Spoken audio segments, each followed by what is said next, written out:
FBI agents are pissed and are revolting against the Trump regime after their latest stunt where Kash Patel, the so-called FBI director, seemed to leak to the press an ongoing investigation regarding potential terroristic threats. And lots of FBI agents are like, why did you tell the media about this?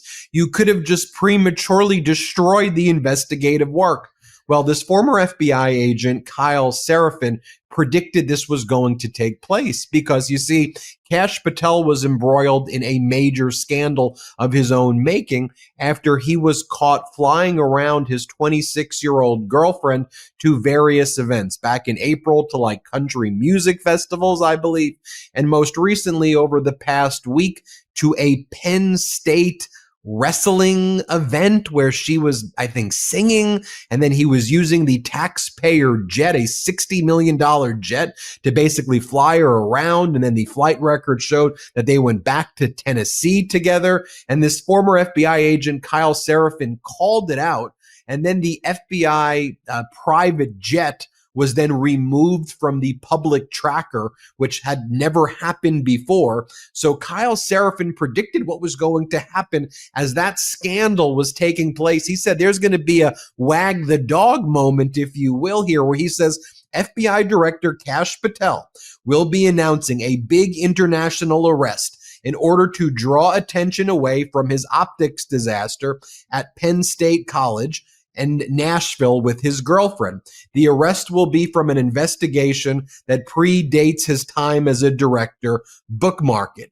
And then we learned right away, almost like directly after that message was posted, CNN goes, AK-47s, online chats, and a Pumpkin Day reference leads the FBI to avert a potential ISIS-inspired terror attack. And there's more than meets the eye there with Ken Delanian's reporting. He says, Carol Lettig, she's a great reporter at Washington Post, and I are told that senior DOJ and FBI officials are frustrated that FBI Director Kash Patel publicly disclosed a Michigan terror investigation before a criminal complaint was prepared and before key details were clear, including what exactly this plot entailed.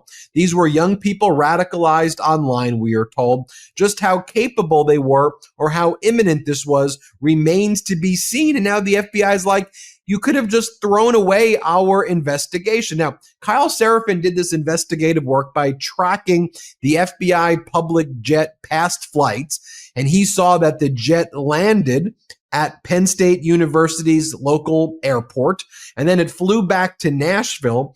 Now, this is where Kash Patel's 26-year-old girlfriend lives in Nashville. Her name is Alexis Wilkins. She then attacks Kyle Seraphin and says, what are you going to do to grift? Create fake outrage and posts about now, Kyle? What are you going to do? And then Kyle responds, one of us has an FBI security detail despite not being part of the government or even married to someone in the government. And one of us supports 4 children and a wife with a business that takes nothing for anyone or from anyone. Do you like the snow cones on the FBI jet? And Kyle's pointing out that Kash Patel's girlfriend may have this FBI detail that follows her. That FBI jet apparently costs over $10,000 an hour. During the government shutdown, taxpayers are the ones paying for Kash Patel, I guess, to, pretend that he's like a billionaire with his 26-year-old girlfriend. And now he's blowing investigations. At least as Kyle suggests, as this kind of wag the dog kind of moment in order to create issues to avoid and distract from, this major public scandal. And we've seen this happening a lot at the FBI. And the FBI former leaders who were forced out by Patel and Trump, they still have an ongoing litigation against the Trump regime. And they said, really, for Kash, this is about him gallivanting across the country, like living this cosplay world. You've got Kash posting videos like this, like they make cosplay movies. Here, play this clip of Kash Patel.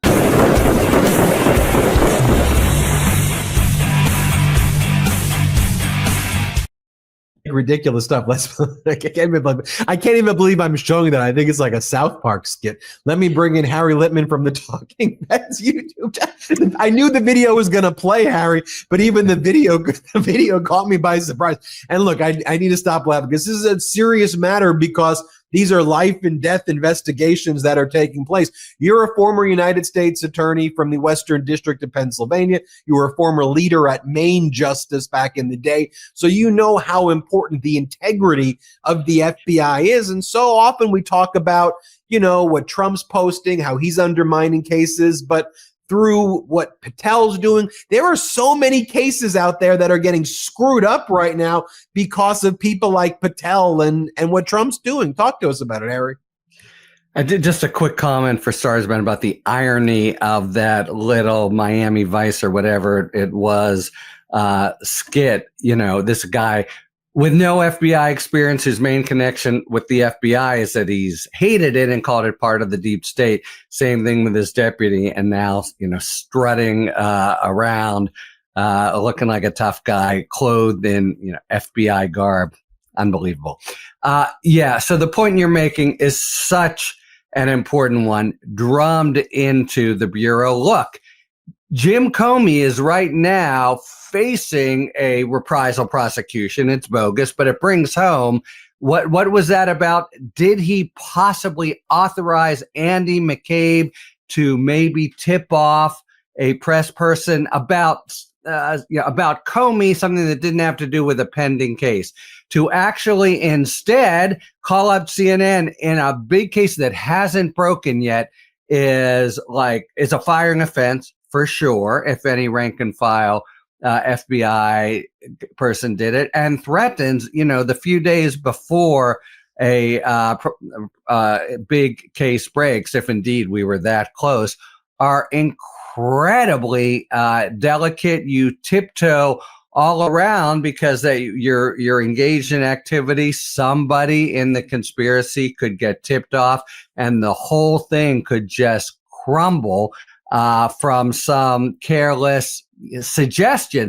And this isn't a suggestion. This is Patel practically passing out, pictures and signing them and taking credit for this prosecution. So it's really fundamental.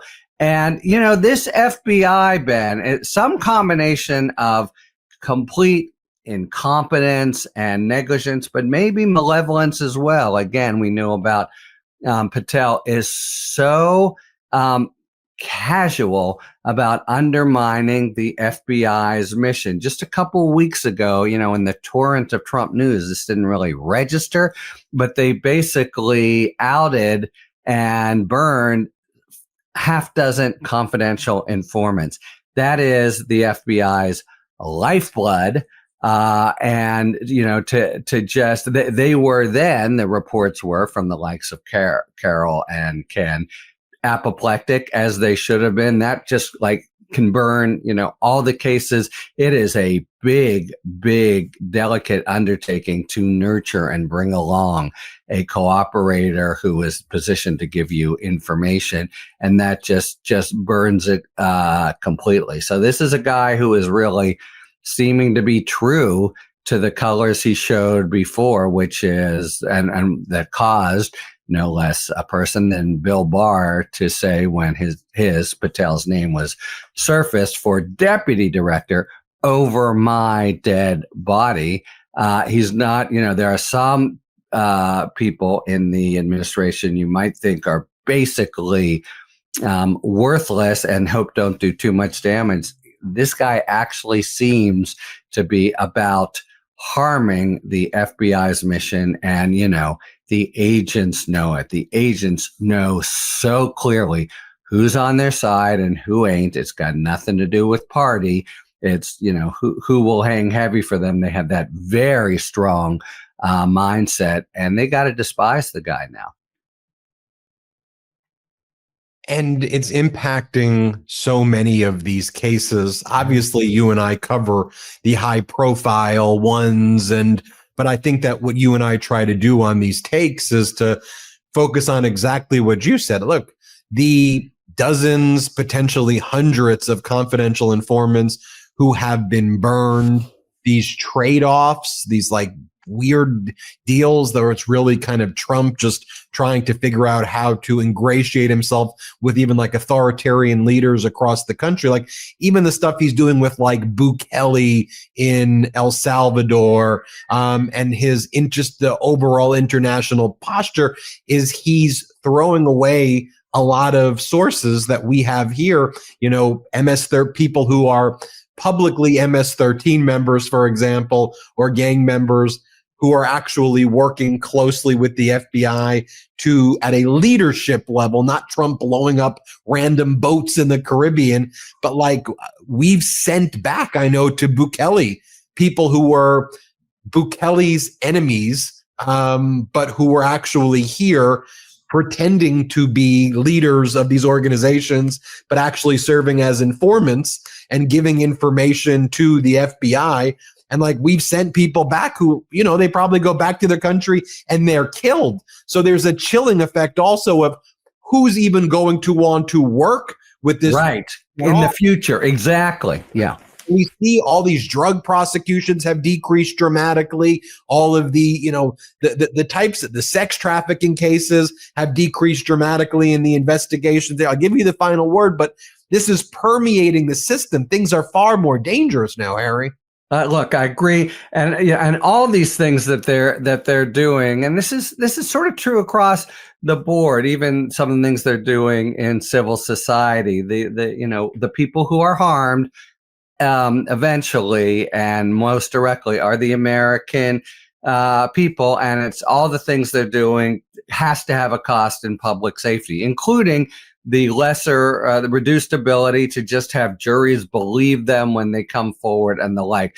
The one point I'll add, Ben, is a sort of bread and butter one. But besides the hyper focus of the FBI on, you know, whose side are you on and are you with us? Another big point is just mortgage, pension. They care about that, and the willy-nilly firing of people, for example, from the January 6th investigation sends chills and down the spine, and also infuriates the agents. That is really, you work at DOJ. Some people stay there forever, but it's a great job. And then you go out to law firms. It's really not the same thing with the Bureau. So many of them. Remember Andy McCabe? The whole point of, they fired him so malevolently because it was just 26 hours before his pension was to vest. In that same way, the attacks and the discharges on a lot of FBI agents really sticks in the craw, not only of those fired agents, of course, but the people who remain, who know that he's just indifferent to their livelihood and the things that animate them. Harry Litman runs the Talking Feds YouTube channel. Everybody subscribe the Talking Feds podcast and the Talking Feds Substack. Subscribe to all of them right now. Harry Litman, thanks for joining. Thank you, Ben. And everybody hit subscribe here. Let's get to 6 million subscribers. Love this video? Support independent media and unlock exclusive content, ad-free videos, and custom emojis by becoming a paid member of our YouTube channel today. You can also gift memberships to others. Let's keep growing together.